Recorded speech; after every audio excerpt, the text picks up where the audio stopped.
Am Well, I? there's a lot happening in Gaza at the moment. Yes, Yeah. yes. Well, hopefully things are happening for the better. At some point the tide has got to turn for the more positive, right? But have Yeah. you seen tonight's news? I haven't seen tonight's news, no. As they've reached an agreement.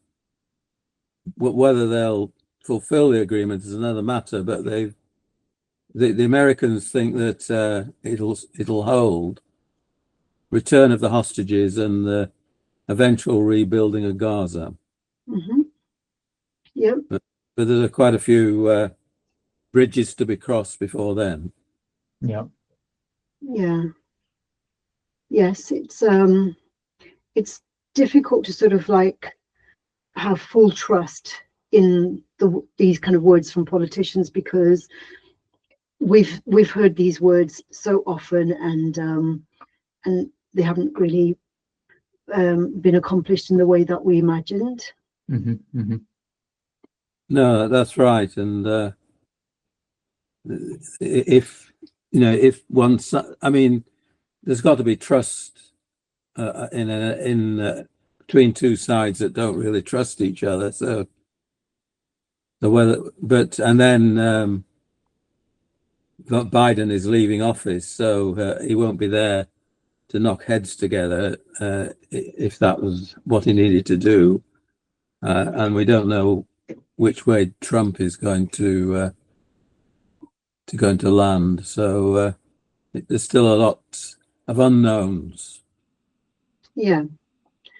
I've been kind of like thinking about this whole concept of the phoenix rising in terms of the vision and the strategy and the actions, and I suppose it's those three things: vision, strategy, and action that always kind of underlie.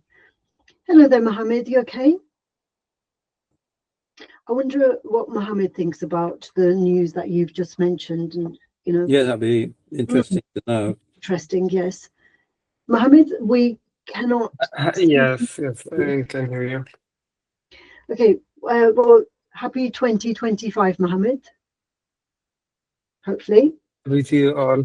Happy to you all. So Mohammed, Chris was just talking about the news for today. I wonder if if you can just update us with the news from your end, like what's going on at the moment, and what do you think about it? What do you feel about it?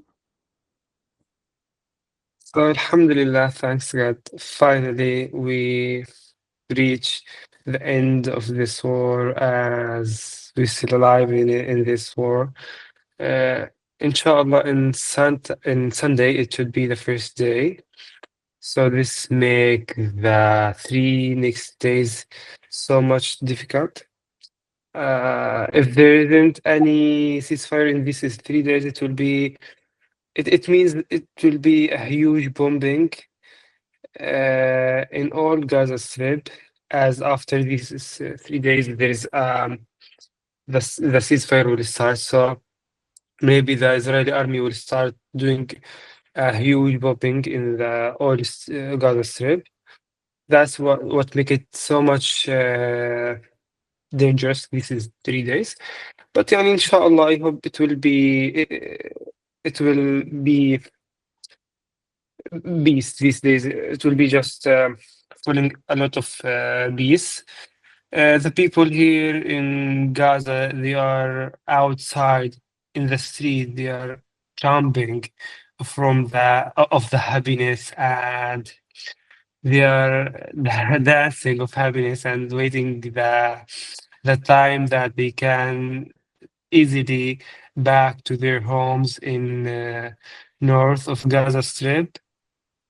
This it should be start like after 1 week of the ceasefire. So like after 1 week of the next Sunday, they can go back to their homes walking, and I guess after 2 or 3 weeks they can back by cars.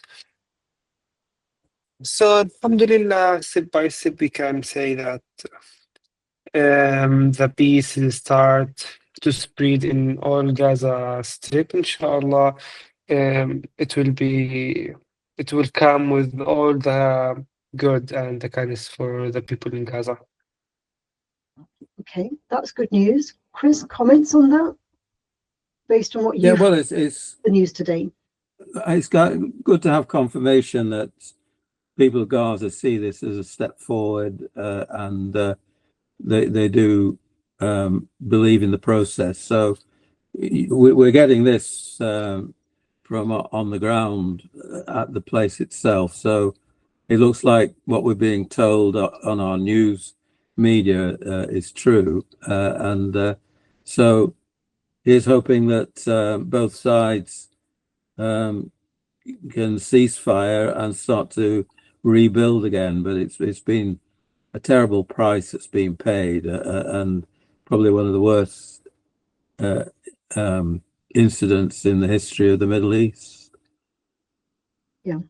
Incident is not the right word, but the disasters, I suppose, will be better. Mm-hmm. Yeah. Anna, do you have any comments?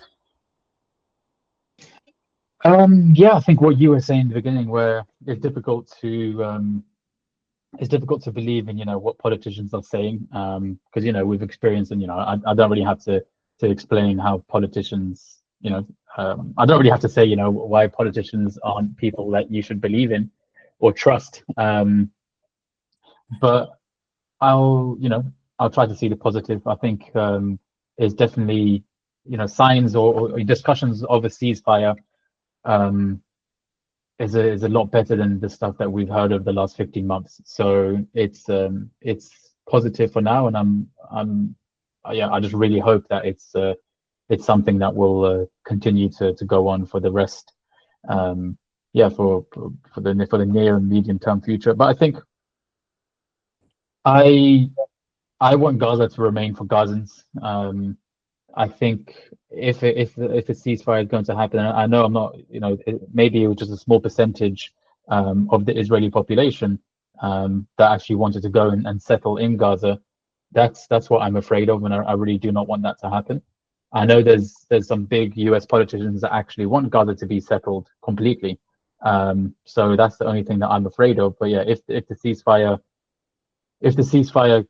conditions say that Gaza is for Gazans, and Israel won't intervene too much, then that's a good step in my eyes. Yes, that's true.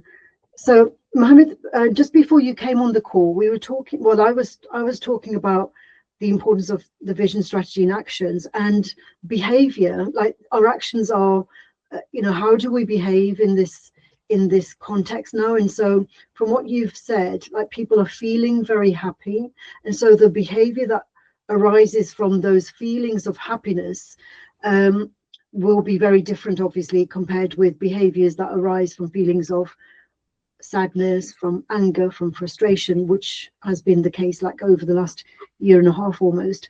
And then there's the values. There's behaviors that arise from the values. And so, for example, Alice just talked about the value of having space which is for those who feel that they belong there, and that's a value rather than a feeling.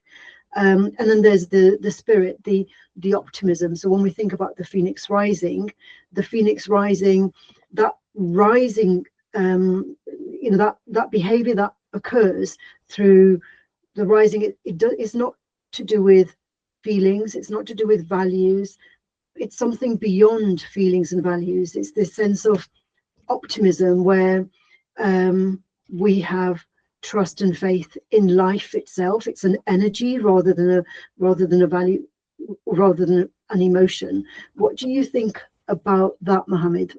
So at this point in time, do you feel that people are being driven through feelings or values, or this sense of optimism?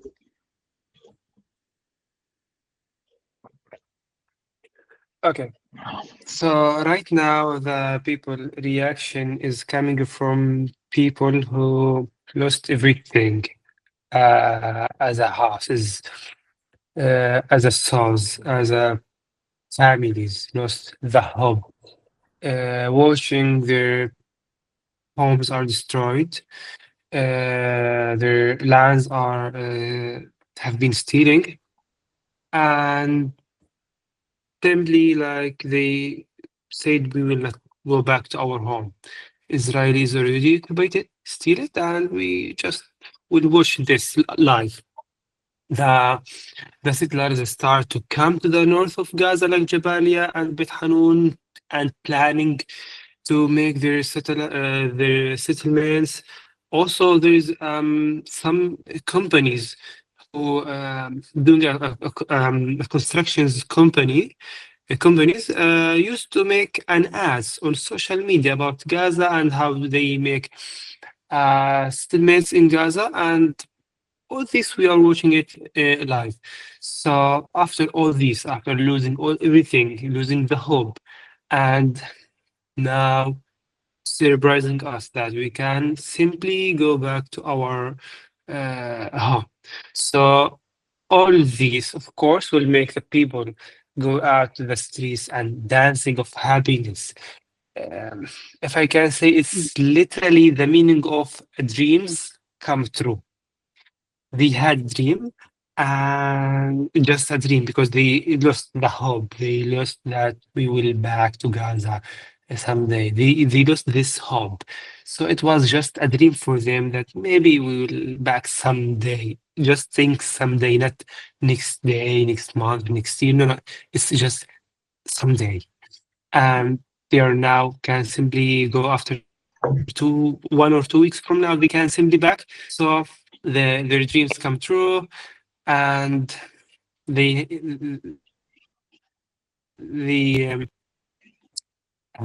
doing their happiness right now in the streets. Okay, wonderful. Thank you, Mohammed. Anna, go ahead, please. Yeah, as I mentioned, I really want to see the positive side of the ceasefire deal.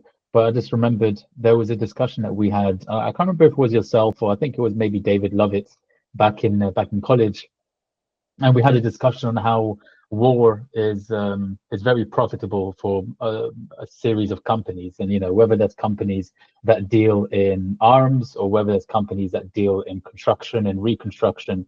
And I really hope that the reconstruction of Gaza isn't overseen by maybe like an Israeli or a US company, and there's going to be a lot of profiteering there. I think there's a lot of profit that can be made from rebuilding Gaza, and I hope that the people that live in Gaza, the citizens of Gaza, they won't be taken advantage of because of that situation. But yeah, it just reminded me of that conversation that we had so many years ago of how war is very profitable. I think it was yourself. Yeah, it's just been quite some time. It probably was me, because people say the same Yeah, thing. exactly. Yeah, Exactly the same thing, because because I, so many of my friends, they talk about the like how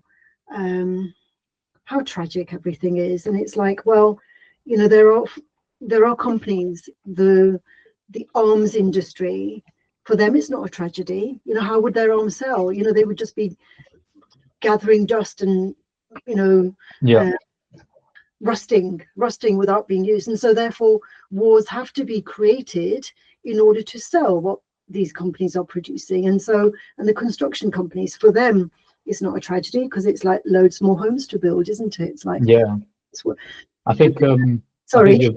I think if you'll definitely see if that is the case, that a US company is going to be in charge of the reconstruction, you'll definitely see a big jump in their stock price, and that's just very telling. But yeah, anyway, we'll see. I just wanted to mention that. Yes, well, that it's a very cynical point of view, but it's reality, isn't it? I think so. Yazin, welcome back, and happy 2025. Hopefully it's going to be so much better than 2024. So tell us what's happening at your end. How do you see things based in Egypt? Okay, first of all, I want to say hi, and I'm so happy to meet you again, like after a month, like we can say a gap. So actually today is, like we can say, a historical day. I'm a little bit speechless, because we have a ceasefire now. Will be entered in within 2 days, I guess, and on Saturday. So like Palestinians have been waiting for this to come like more than 1.5 years. So like for me, I guess it's hard to be here in Egypt while my home in Gaza and my people, my family, actually we can say like the bad things, like it's not continuous, uh, even though we have a ceasefire, because now, you know, like my family have been separated, like a lot of them in Gaza, others in Egypt, others in other countries. So we have been separated. So the happiness is not completed actually, but of course we are happy to be at least to have peace now, and inshallah we hope like this peace continues for forever, inshallah. Inshallah. Mhm. Yeah, and so this is the, I suppose this is the hardest time, isn't it? Because, well, in a sense, that turning point, because now in front of you, like there's everything that has to be rebuilt again, right? Yes, exactly. So, It's a hard point now, because, you know, like this war is like the strongest from the beginning of the Palestinian-Israeli conflict. So we can say like 90% of the buildings in Gaza have been destroyed. Like not only the buildings, we can say all the sectors, like organizations, um, anything that is like meant to be in this city, we can say, has been destroyed. So Gaza has to raise itself from death, from we can say it's not from zero, from under zero. So we have to remove the rubble before, and then build it again. Yeah, as Ala says, like it's a phoenix, and actually it's a phoenix, like the phoenix itself is Palestinian. Actually, it's you know, like the we can say it's we can say it's a logo for Gaza, the phoenix, and we have a symbol of it in the middle of Gaza. So of course it's a phoenix from from uh, from, like we can say ancient ages, and now it's like the same phoenix. It will be raising itself from ashes. I think like people, everybody, like he has his home, he has his farm, he has his own things. He will be starting going back to them and rebuilding them. Everybody responsible of his own responsibilities. So for example, the man, he will go back to his home, he will remove the rubble, he will try to build it again. The ones they used to have restaurants, for example, they will go and they will use the restaurants again, and they will provide food for the citizens in Gaza, and for every aspect will be the same thing, inshallah. So we just need time, we just need our hope and the power, and of course the support of countries and the humans around us. And inshallah, Gaza, like unfortunately it needs time actually, but that's the only option we have. okay, so Ala, just seen your message. So do you have anything else to add, Ala, before you have to go? Not at the moment. I want to listen to a few more points of views, and then maybe I'll say something. Chris, any comments? So far, no, there is devastation, and there's multitudes of displaced people. So the ashes are abundant, and so the phoenix will be very weak at the moment, but we'll have to, get stronger and stronger. It's as you rightly point out, war is for one set of people, it's a disaster, and as you say, there are others who can make a lot of money out of it, and it's trying to see the positives in the future.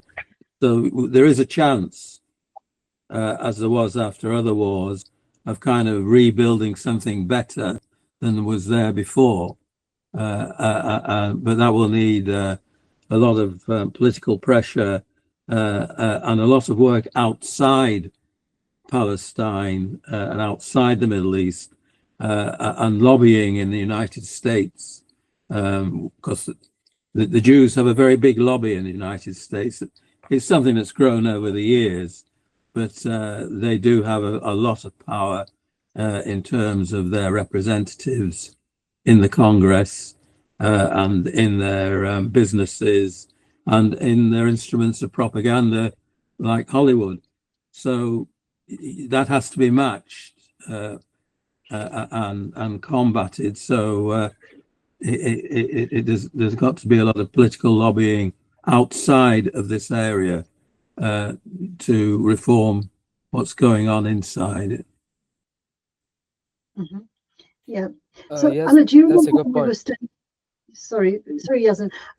Anna, do you remember that when you were studying business, we used to talk about the change curve? Do you remember that, the Lewin's change curve? Like when people are grieving, like, you know, in an organization, very often, if the company's been merged or acquired, or, you know, they've been bought out, you know, there's a change curve that that kind of goes, it's like a U curve. And when people are faced with redundancies, you know, losing their jobs, or their friends losing their jobs, that change curve, it's like, first of all, like there will be shock, you know. First of all, there's the shock, and then there's the denial, and then there's the anger, and then the sadness, and then we come out of it, you know. But it's the same as like when a member of our family dies, you know, we go through those phases. And now this is like a mass grieving process, isn't it? Because even though people are happy today about the peace, it's like going back to your home and seeing it destroyed, you know, going back to your home and seeing that some of your family are in different countries, they've had to escape to different places, or your family's not intact. It's that kind of will be like another shock, because it's not simply going back to the home, it's like going back, it's not going back to the same house we left. So yeah, I think yeah, that's definitely a good point. I don't remember that exact lesson, but I'm aware of, you know, that there's 7 or the 5 stages of grief. So yeah, I do know that. But I think, yeah, kind of thinking back on my own personal experiences when going through, you know, whether it was a redundancy or some kind of grief, one big factor was that in some cases you kind of go through things alone in most cases, but in Gaza, I think the fact that everybody is going through the same situation at the same time, so you have that support from other people as well, because, you know, everybody's going through the same thing. I think people are able to relate to one another, so that's one positive that I think they will have, that maybe you don't have in like a, you know, in a standard period of grief, whether it's, you know, it's a death or something. So I think that could be good. Yeah, sorry, Yazan, you were going to say something and I interrupted you. No, it's okay. So I was going to say, like, of course, it's hard for Gaza to start from under zero or from under double, as it's a phoenix. So of course that takes time and takes a lot of efforts. Like for me, I want to talk about the first, like we can say the past week. It was so stressful, and we wanted to hear this news from like more than 400 days. So of course, as you say, I barely can speak now because I was full of tears like the past hour, for many reasons. Because like we have been waiting for this to happen for more than 1 year, and of course we have a lot of friends that have killed in this war, relatives, cousins, and so on. So I feel like during this genocide we couldn't have the chance to be sad for them. We couldn't find like a place in our heart for more sadness. So I guess now it's time for us to cry. It's now time for us to pray for them more and more. And it's not the end to speak about everything has happened. It's not like that. For me, it's the opposite. It's now it starts. All the stories can be shaped. Also, we can tell the stories because we are we're going to an end. So now the story is completed. So we can tell the whole story from our perspective, from people who have lived from inside Gaza. And unfortunately, we cannot be happy because like we are far away from our families.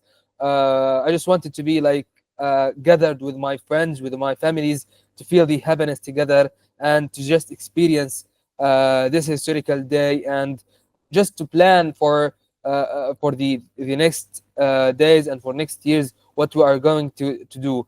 But the saddest part is that we are separated, and a lot of them are refugees now, either in Egypt or in European countries or other Western countries. So that's the worst point about this. Yeah, absolutely. Mohammed, do you have anything else to add?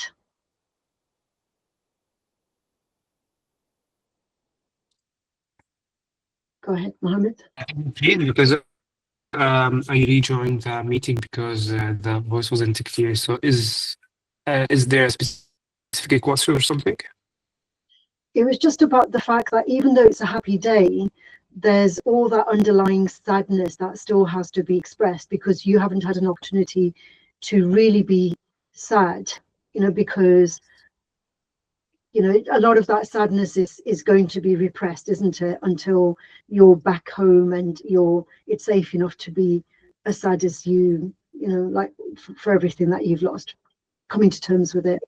Yeah, yes, exactly. But also I can add for this, a new thing is imagining that you are waiting the Sunday, waiting the ceasefire, and waiting you and your family waiting this happy day, if I can say.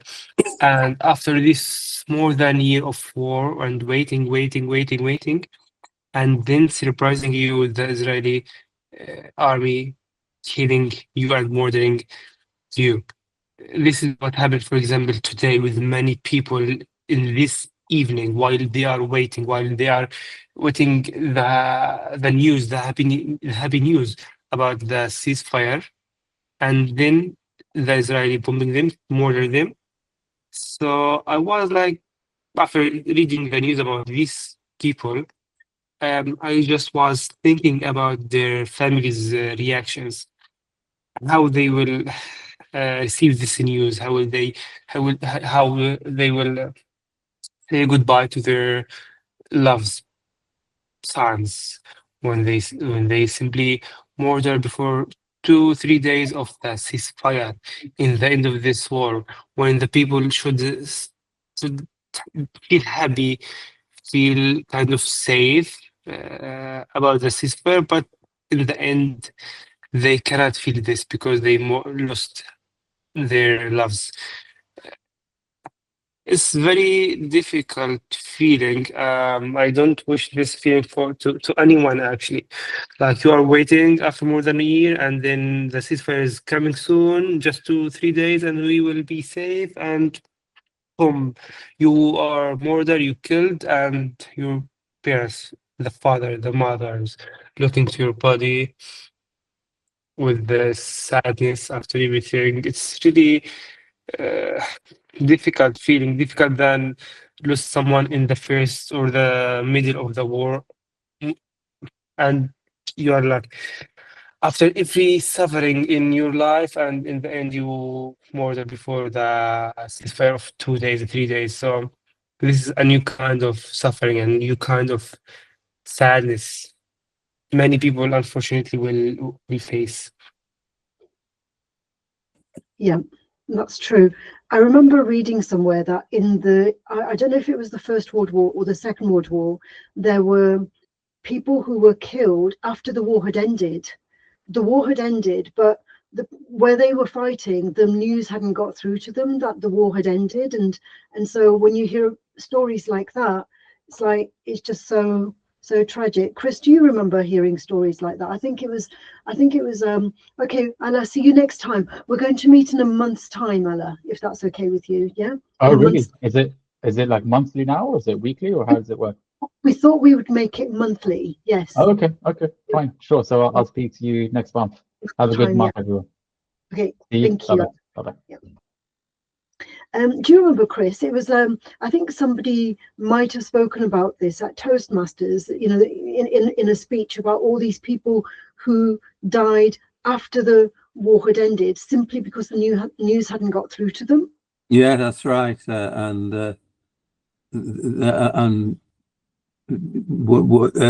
One side or the other still carrying on fighting, and then the other side knew that there was a truce, and yeah, there was a lot of people killed after there'd been an agreement. So yeah, it's that what part of human life where the if onlys kick in, and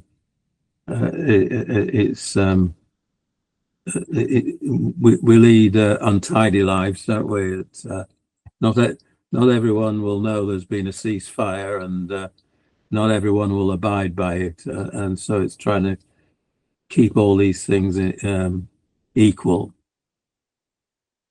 So again, like that's where the optimism has to be ever present, because the phoenix rising, it rises through the optimism and the spirit, and it's like not to do with human behavior really, because human behavior is not always perfect. So Yazan, what's your next, what's the next step then with your vision about this phoenix rising, with the project that you have? What do you need to do next now with this context? Actually, it's not like it's not clear the vision, but I'm trying to continue what I have started, and because we are still in war, we are still in the same conditions.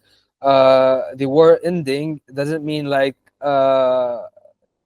ending the occupation, because we are under occupation until now, and the stories should be told, and the phoenix is an idea, and it doesn't end, and doesn't die, because like even with the days and with the years, it will be the same idea that we are dying and then raising from ashes.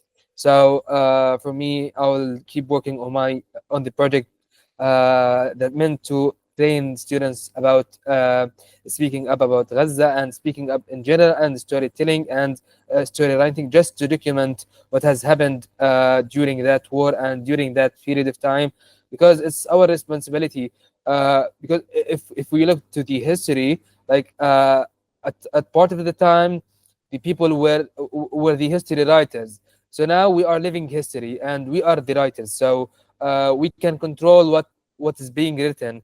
So if we don't write, or we don't tell these stories, or the truth, it will be or it will belong to our enemies. So they can steal it as they steal everything else. So it's still a responsibility to keep going on this, and to connect this with other projects, because it's not a specific idea or a specific project for me. I am a phoenix, and everybody is a phoenix. So I will keep like creating ideas, and getting more ideas to implement and to do for myself and for my community. So inshallah, I will be doing more ideas here in Egypt related to gathering Palestinians together and supporting them in another way, like financially, we can say, and to be back to the first idea, which is printing and art and whatever, and you can say paintings. So I still have this interest, and I want to implement it in at the right time, inshallah. Yeah, because the work hasn't stopped. This is where the work starts in terms of healing. The stories of survival will become part of the process of healing. Sorry, Chris, go ahead. I was just going to make the point, if you look into history, then what the most important thing at the end of any war is to have a just settlement. That is, if one side thinks that it hasn't been served properly, the war will break out again. So that happened with the European First World War, that the Germans felt that they had been cheated, and so there was resentment built up, and the Second World War then followed. And I think the history of the Middle East shows that that things that look like there's a truce, look like there's agreement, and then a few years later, the thing flares up again. So it's there's got to be a settlement that both sides feel that they can move forward, and that the future is a fair future, and that both sides can prosper after the war. So it's a very tricky and dangerous situation once the war ends in terms of a ceasefire or an amnesty. Then there's a lot of work to be done after that, that one side doesn't try and impose a false settlement on the other side. That's right. Like peace and justice go hand in hand, don't they? Yeah, that's good way of putting it. Yeah. Yeah, that's true actually, because like the war is like it's not from 1.5 years. It's been more than 75 years. So like ending this war or current war doesn't ending the whole war that we from ages, because like we as Arabs or Palestinians, we have that conflict or that problem with the Israelis or the Zionists especially.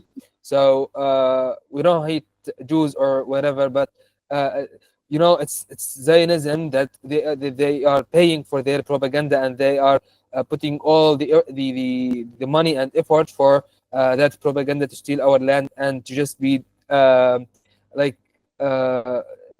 they pretend to be like a democratic country, but it's not like that, because they have discrimination. They have they are separating the people based on their races and based on their religions. So it's not a democratic country, and the discrimination is continuing from more than 70 years. More than 70 years. So we have to just to believe in the fact that the war hasn't ended, and it will be continued at any time. And unfortunately, like it's not a good truth. Actually, it's a bad truth. But we have to believe in this because war ends once Israel is failed.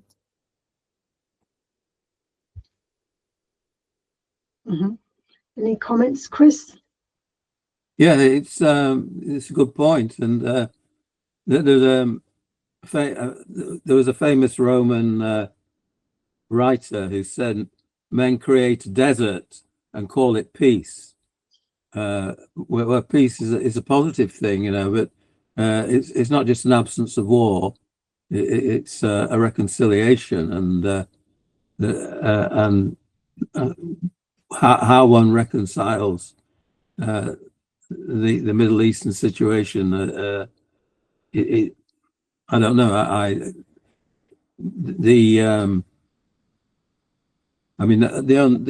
I'm used to the Irish situation. It's a similar one where there's a group put into an area and claims sort of sovereignty, when in fact they're people who've arrived late and have a large power behind them. So in Ireland, you've got the Northern Irish community, and they've been there years, and they sort of feel at home, but they're part of British imperialism, and there's no reason why they can't integrate with the rest of Ireland. They've no excuses, but so there's a lot to get around in these situations, and it needs great leadership, needs great diplomacy, and there's a shortage of that in the world today. Absolutely. And the other thing is, in recent days, we've been hearing about the fires in Los Angeles. And when we see the pictures of the devastation in that small area, the fires are a natural disaster. So there isn't, I know some people are blaming the politicians for not doing more, but it's not the same as what's happened in Gaza, because in Gaza it was deliberate, whereas in Los Angeles it wasn't it wasn't deliberate. It wasn't. People can't complain about it being an act of injustice. So, but nevertheless, what people's lives have been destroyed, and I suppose the big difference is that they have somewhere else to go, whereas in Gaza, people's lives were destroyed, and at the same time they were confined. People couldn't escape from that. That made the situation in Los Angeles is people won't face up to the real causes of the fire, which is global warming, and Trump was warned 5 years ago, saying to him, California is prone to global warming, and he said that's what the science is saying. And Trump's reply was, well, the science is wrong. So you've got to have a realistic look at the situation and what the causes are, and not be in denial of what's actually taking place. Mm-hmm. Yeah. So how do you see that, Yasin? Like from Egypt, when you saw, you know, all those fires ravaging Los Angeles and all that destruction, the pictures look very similar to Gaza. The pictures of everything destroyed look very similar, right? But the cause was different. How did you see that? Okay, actually seeing the pictures from Los Angeles was like an important thing to show the world. Like for me, I was, we can say, I have, what we can say, like, I was sad to see the pictures and to see people leaving their homes, because I know what it feels to leave your home and you're not knowing if you're going back or not. And like their houses have been burning, and everything inside these houses got burned, and I know what it feels like. My home was bombed, and it's rubble now. So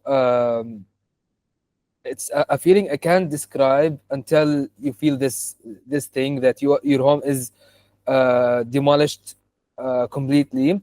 And this is one point. The other point is that this thing happened in California, which is the richest state in the United States. So especially, and you know, the United States is a rich country, and it's supporting Israel with arms, with weapons, with whatever. It's continuing or it's supporting Israel in the war on Gaza. So you know, it's we can relate together that you are supporting Israel, and now you have a natural disaster, as we can call it, natural disaster, and you have to deal with it. So your people now, they are under the same conditions or similar conditions that people in Gaza are living in the same conditions. And the thing is that you are in Los Angeles, you are trying your best, and you are spending billions of dollars to just stop the wars, to stop the fire, and to stop or to just handle the situation there. And the opposite, in Gaza, you are supporting Israel, and you're giving them money and arms and weapons. So it made me feel like, what is going in this world? Like how is the double standard is working now? And it like we can say, putting the two pictures together made the whole world just question about whether the Palestinian has the same rights as the American or not. Like, we have lived the same. Will be like will the world empathize with us the same as they empathize with the Americans? Will we get the same rights, or we will get the same we can say media focus? So like, I think these questions, I have no answers for them, because you know, we live in an unfair world, and America and the US government is still supporting discrimination and killing civilians until now. There was one man who was interviewed. He'd lost his home, his house had been burnt down, and he was in his 70s. And he said, well, he said, I'll just start again. He said, I'm 70 years old, but I'll just start again. And I just thought that was just, I admired his optimism again. You know, he but you see, he was in a position of privilege because his country was not at war, you know, so the support mechanisms are available to him. He was confident that he would be able to start again, you know, because he wasn't confined, he wasn't limited from moving. But I did admire that man's courage and his optimism. Sorry, Chris, go ahead. Well, no, just Yazan makes a powerful point, how we can keep these two situations apart and not make the link. It's the kind of double think that we indulge in. As you say, Jesvi, you can look at what's going on in Los Angeles and say, oh, the poor Americans, and you look at what's happening in Gaza and Palestine, and think, well, it's nothing to do with me, and yet the two are interlinked. And you'd think that the people of Los Angeles would say, this is what it's like to lose your home, and to be and what must it be like for the people of Gaza who you know, through no fault of their own, find themselves in the same situation. And the other thing is, like, with Trump coming into office next week, he's been going around saying he's going to buy Greenland and, you know, buy this and that, whatever. And the thought that occurred to me is like, well, Trump, you can't stop those fires in California, you know, regardless of like his kind of rhetoric of like, you know, being the superpower cannot prevent those disasters, you know. So Los Angeles burnt to the ground. There was nothing that Trump or Biden could do to stop it. And in a way, that's how we've been watching Gaza as well. Like those of us who, you know, would have wanted the genocide to stop a year and a half ago. None of us could do anything about it. We just had to watch that fire burning from a distance. Yeah, exactly. Actually, it's a lesson here. We can say, like Donald Trump, who's supporting Israel until his last breath. So he was with his power, with money, he couldn't help anything in stopping the fires in Los Angeles. So it's a lesson from God that no matter you try to be strong, there is also stronger than you, more than you, hundreds of times. So we are all humans. We are all weak. So you supporting discrimination, supporting killing civilians, supporting burning Gaza, you will be put in the same situation and you will not be able to deal with it. So it's a lesson, and of course he will not be he will not take that lesson. I was watching a discussion program last night on the BBC, and they were maintaining that Trump wants the Nobel Peace Prize, and he wants to have the label of bringing peace to the Middle East, and that's his. So he's looking for that honor. So he wants a legacy from his presidency, and the people there are well versed in politics, and they all agreed. They said, yes, this is what he wants. Mm-hmm. So he might not be taking a completely negative view of the situation. You never know with Trump. He might want to have all the glory and take all the credit for, as Biden is trying to do now. Yeah. So, Mohammed, did you have any kind of feelings about what was happening in Los Angeles over the last week? Well, I feel sorry about the innocent people who lost their homes. Like I think they wasn't expecting that someday they will watch their homes burning and then they will lose it, their home. And I guess most of them, they already paid most of they have of money, or maybe 90% of their money, and maybe there's banks also want money from them just to can buy these homes, and then it's burned and destroyed completely in front of their eyes. Uh, it's very huge tragedy. We lived this tragedy for more than years, so I exactly know what this means. You are living in your home, or if I can say the dream home, and then you surprisingly lose this, and you have a government that doesn't want to help. They give the Israeli army billions of dollars to kill us in Gaza, but when the time is come to pay billions of dollars to help your people, simply you don't want to do this, or you want other companies, people, businessmen to do your job, to help the people. So they are the people right now facing this tragedy. They are losing their homes, their cities, and also they are facing a government and politicians who simply don't even care about them. So a huge loss they are facing right now. I can completely feel their tragedy. I, as all the Palestinian, faced this before. We are still facing, and so I understand very well how they feel. Yes, and it's and these feelings that people have when when everything is lost. Again, it's like there seems to be a cycle that people go through. Like, first of all, people will feel very angry. Then they will feel sad, and then they will, it takes it's a long process before we come to the other side of that and emerge from it and put it behind us. But some people never do.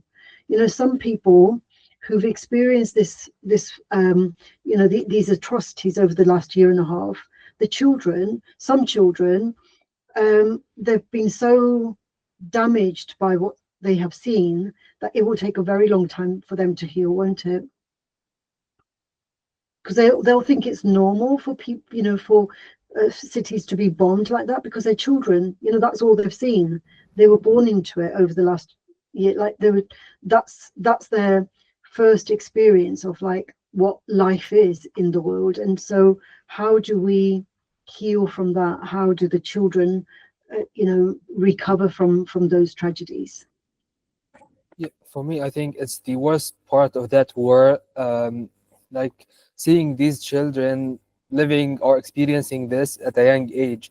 Like, the amount of mental illnesses and traumas they will get till they get older.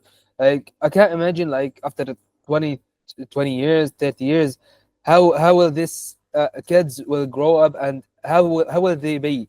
So we can say how humans, or what kind of humans they will be. So Israel can't blame these children, or can't blame Palestinians to just create we can say violence, or what we can say, like violent individuals in the future, because they have treated us with this violence. So violence create violence also. So I don't know how will they heal, or how we can deal with this, but I guess the governments and the international community should pay more attention for that case, because these children are all what we have for the future of Gaza, and for the future of this world. Because it will be affecting everybody in this world, because it's like the you can say the butterfly effect. So even these children in Gaza, they are affected by the war, and they have mental illnesses. It will affect you whether you are in Europe or in America. So we have all to like deal with this thing. That's right, because like a very large proportion of the population in Gaza are children, right? We hear the figure like that more than 50% of the population of Gaza are actually under 18. Does that sound Yeah, about right? exactly. And Yeah, and I've seen this thing by my eyes because you know, like from the beginning of the war, my I have my sister, my young sister. She's 12 years old, and she had to live this war and to feel all the events in this young age, and she lived like worse than I lived. Why? Because she used to have two female friends. They used to like to come to our home and to play together until the 7th of October has came. And in the 9th of October, like after only a couple of days of this war, their house was bombed, which was 50 meters of our home.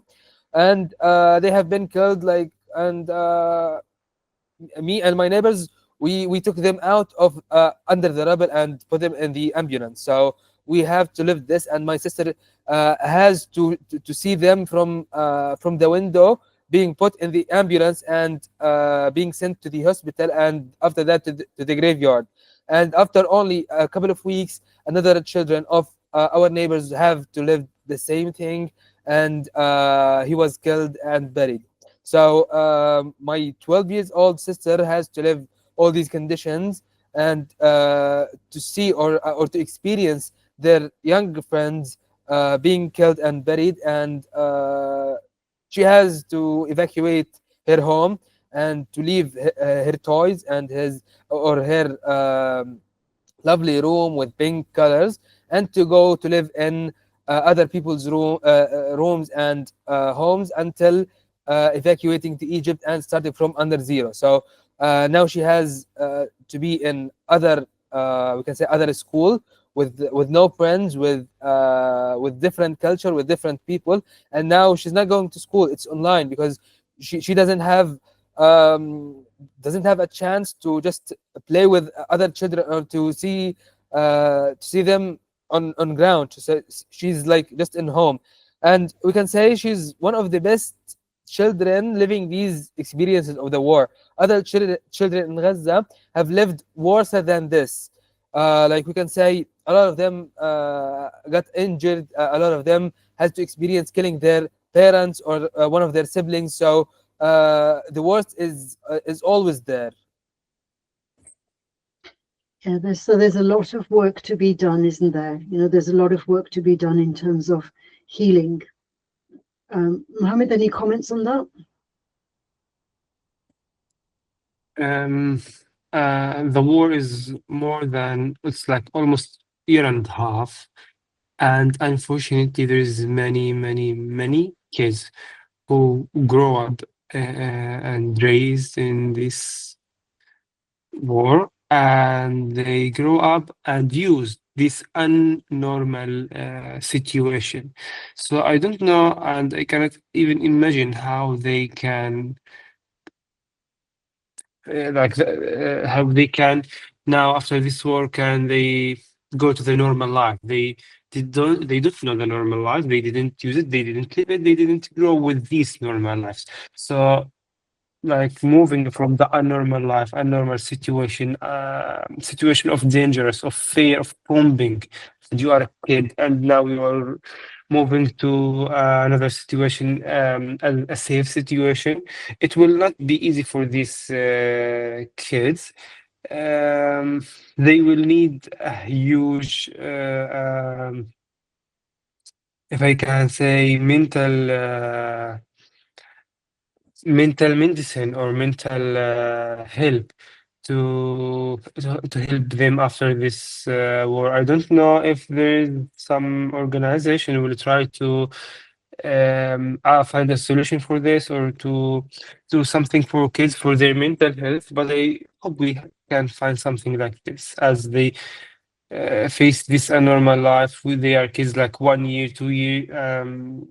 So they need a mental care urgently, actually. Mm-hmm. Yeah, thank you, Mohammed. Chris, any comments before we close? Yeah, I mean, you're right. You're talking about trauma and something that can follow people around for the rest of their lives. There are ways of diminishing it and mental exercises that can help people, but you need specialists to do that. I don't think it's it's wrong. I don't think it's too difficult to put people through that, but it's one of the aftermaths that if you know you use the word normal and normality, and children do need normality and do need security, and if it's not there, then it's threatening to their development, and so yes, a lot of work to be done, and of course your infrastructure has been destroyed, and a lot of your doctors and people with therapeutic skills have been lost. So you're right, it's not just a question of putting new buildings together. We've got to put new people together, and it's all part of a whole building Phoenix program. Mm-hmm. Absolutely. So we'll meet again on the 12th of February, Wednesday, 12th of February. Is that okay with everyone? 12th of February? Yeah, I think so. Yeah, Hopefully we'll have lots more good news to talk about then, right? Hopefully, Yeah. So the Phoenix Rising, there'll be like a good, a good kind of platform for the Phoenix to rise from. So best of luck, Mohammed. Best of luck, Yazan. See you in a month's time, okay? thank you. See you later. Okay, Bye. thank you. I Yeah. have the best for all of you. Yeah, Okay. same. Bye, Chris. Bye-bye. Thank you. Yeah, bye-bye. Bye.